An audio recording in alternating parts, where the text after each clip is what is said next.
Well, so I wanted to talk to you guys about the English language because in the last 400 years, it's really come a long way. And when Shakespeare talked about the feeling of attraction that a man might have for a young woman, he said, what light from yonder window breaks? It's the east, and Juliet is the sun.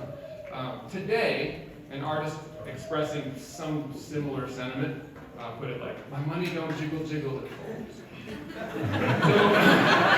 in an effort to redeem our language and culture, comedian John Branyan has written a classic fairy tale as Shakespeare might tell it. So I want to give him credit for this. But I'm here to share with you, without further ado, the Triune tale of Diminutive Swine by John Branyan. In time past, though not long ago, there lived pigs, in stature little, in number 3, who being of an age both entitled and inspired to seek their fortune, did set about to do thusly. When they had travelled a distance, pig numbered first spake, saying, Hearken, brethren, heed this tempestuous realm. Tarry we here from hearth and home we shall fare, I fear, not well.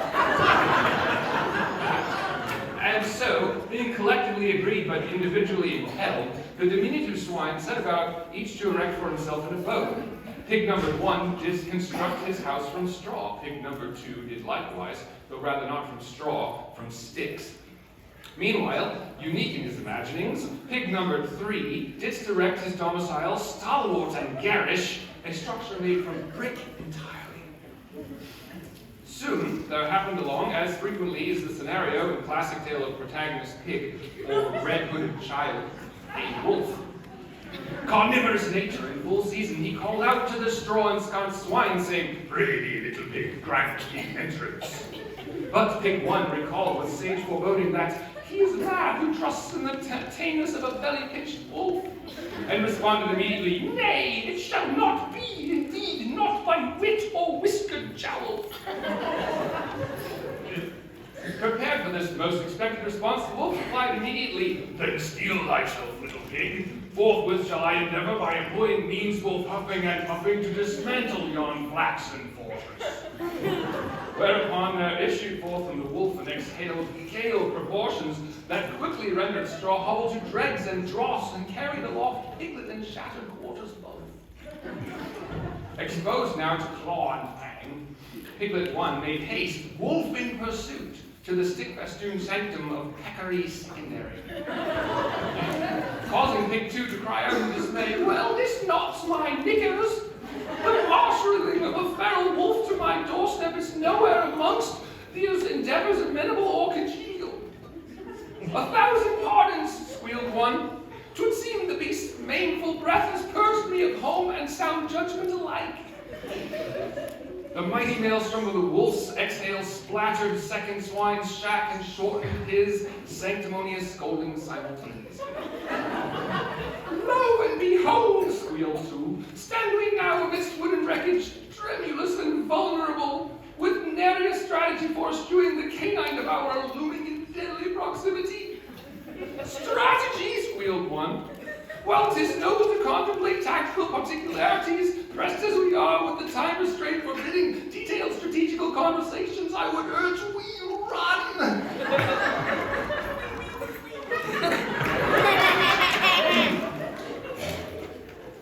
Whether by their fleet-footed competence or the wolf's wingless attitude, the diminutive swine arrived at their ultimate kindred neighbor's inexpugnable brick ingress unscathed. Upon the 3rd pig's door with urgent hooves they pounded, calling out, Unbar this entrance, and with haste we beseech thee. The 3rd pig hailed from the American colonies, and possessing a vocabulary substantially less robust than his impromptu visitors, replied, Say what?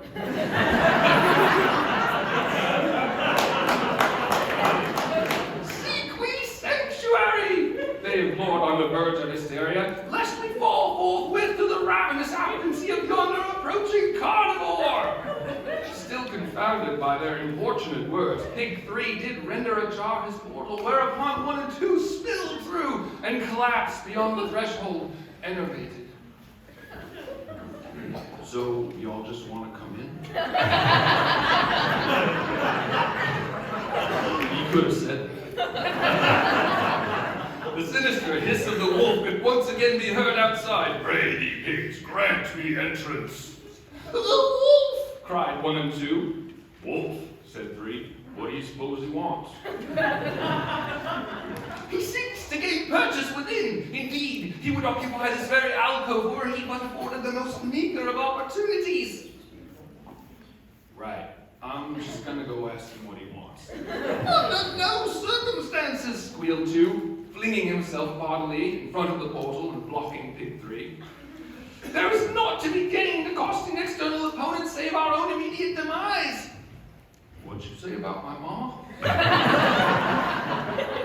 House and occupants were again engulfed in a malevolent blast of wolvish wind. The foundation shook, the frame rattled, and lo, to the astonished eyes of piglet and encroaching scoundrel alike, stood the third pig's lodging, undaunted. Good news for you pig fans.